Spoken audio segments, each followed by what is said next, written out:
నేను రాజకీయం మాట్లాడినప్పుడు ఆమె చెప్తున్న కష్టాలు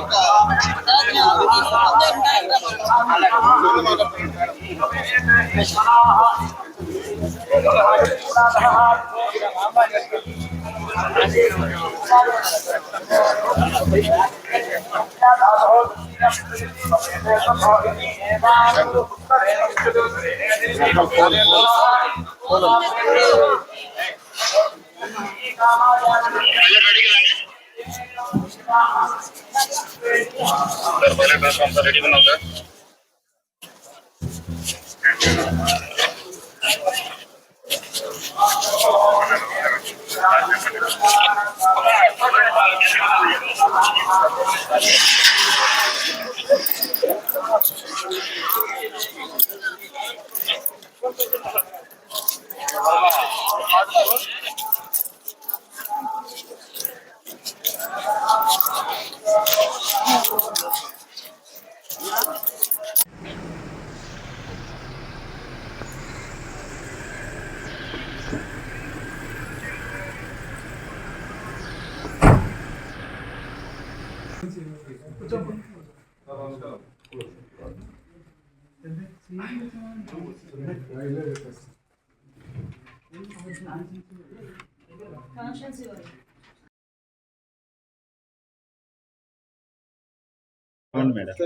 కూడా అది 2 చెరువులు కలుపుతూ ఉన్నటువంటి గట్టు కలవత ఉంటాయి.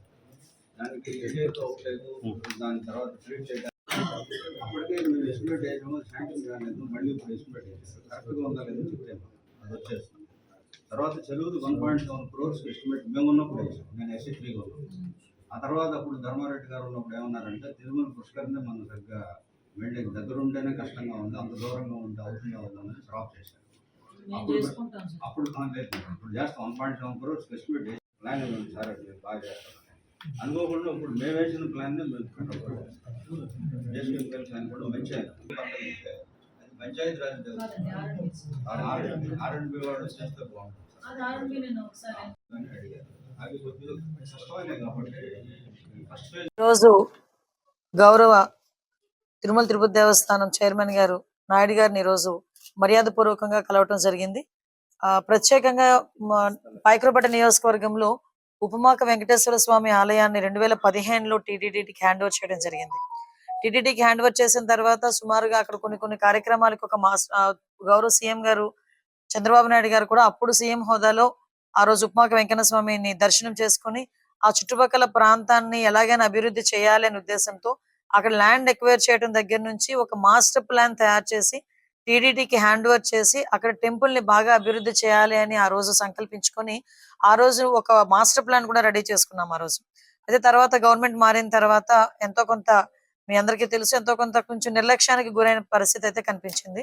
తర్వాత మళ్ళీ ఈ రోజు మళ్ళీ మార్చి 10వ తారీఖున ఉపమాక వెంకన్న స్వామి కళ్యాణోత్సవం అనేది చాలా ఘనంగా జరిగే పరిస్థితి కనిపిస్తా ఉంది. సుమారుగా 1,00,000 నుంచి 1,20,000 వరకు కూడా భక్తులు వచ్చి ఆ రోజు స్వామివారిని దర్శించుకోవటం అనేది జరుగుతుంది.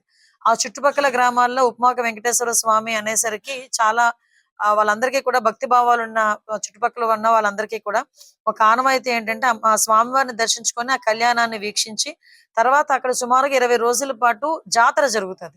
ఆ జాతరలో స్పైసెస్ అమ్ముతారు. ఆ 20 రోజుల పాటు ఆ స్పైసెస్ కొని తీసుకెళ్లి ఆ క్షేత్రంలో ఉన్న స్పైసెస్ కొని తీసుకెళ్లి వాళ్ళు వంటల్లో గానీ వాళ్ళు తినే పదార్థాల్లో గానీ ఉపయోగించుకుంటే వాళ్ళకి మంచి జరుగుతుంది, ఆరోగ్యంగా ఉంటారని ఒక నమ్మకం. ముఖ్యంగా వెంకటేశ్వర స్వామి ఆలయం అనేసరికి వెంకటేశ్వర స్వామి నైట్ అక్కడ స్టే చేస్తారు, సేద తీరుతారు అని ఒక ప్రతీక.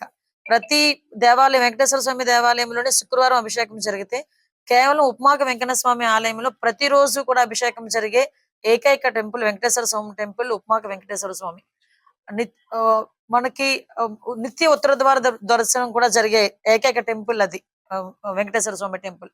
సో అటువంటి టెంపుల్ ని మళ్ళా తిరిగి ఈ రోజు మళ్ళా అభివృద్ధి పదంలోకి ముందుకు తీసుకెళ్లాలి, భక్తులందరికీ కూడా అందుబాటులో ఉంచాలని గౌరవ చైర్మన్ గారిని కలిసిన వెంటనే చాలా సానుకూలంగా స్పందించారు. ఇమీడియట్ గా సిఈ గారిని పిలిపించారు. సిఈ గారికి కూడా టెంపుల్ మీద అవగాహన ఉండటం వల్ల మేము చెప్పకుండానే తనే తిరిగి మొత్తం ఇవి చేయాలమ్మా, పుష్కర్ని క్లీన్ చేయాలి, పుష్కర్ని మనం రెడీ చేసుకోవాలి, మనం చక్ర స్నానానికి రెడీ చేసుకోవాలి, ఇవన్నీ కూడా ఆయనే చెప్పడం నిజంగా చాలా ఆనందంగా అనిపించింది. ఏదైతే గౌరవ సీఎం గారు ఆలోచన మేరకు మళ్ళా తిరిగి ఈ టర్మ్ లో మా అందరి ఆధ్వర్యంలో ఈ రోజు మళ్ళా తిరిగి ఉపమాక వెంకన్న స్వామి ఆలయం అనేది మంచి అభివృద్ధిలోకి ముందుకు వస్తుందని అపారమైన నమ్మకంతో మేము ఇక్కడ నుంచి వెళ్తున్నాం. రాబోయే మార్చి 10వ తారీఖున జరగబోయే కళ్యాణం కూడా అత్యంత వైభవంగా చేయడానికి టీటీడీ వాళ్ళ సహకారం కూడా కోరడానికి ఈ రోజు ఇక్కడికి రావడం జరిగింది. వాళ్ళు కూడా సానుకూలంగా స్పందించారు. ఆ స్వామివారి కళ్యాణం అత్యంత వైభవంగా జరిపిస్తామని మాత్రం అందరికీ హామీ ఇస్తున్నాం. Thank you. ప్రకారం టెంపుల్ పైన ఫ్లై అవ్వకూడదు. యాక్చువల్ గా లాస్ట్ టైం కూడా మా దృష్టికి వచ్చింది ఈ విషయాన్ని. మేము కంప్లీట్ గా దాని మీద ఒకసారి ఎంక్వైరీ కూడా వేయమని చెప్పాము. దాని మీద రిపోర్ట్ వచ్చిన తర్వాత అటువంటి పరిస్థితులు రాకుండా చూసుకునే బాధ్యత కూడా మేము తీసుకుంటాం. ఇబ్బంది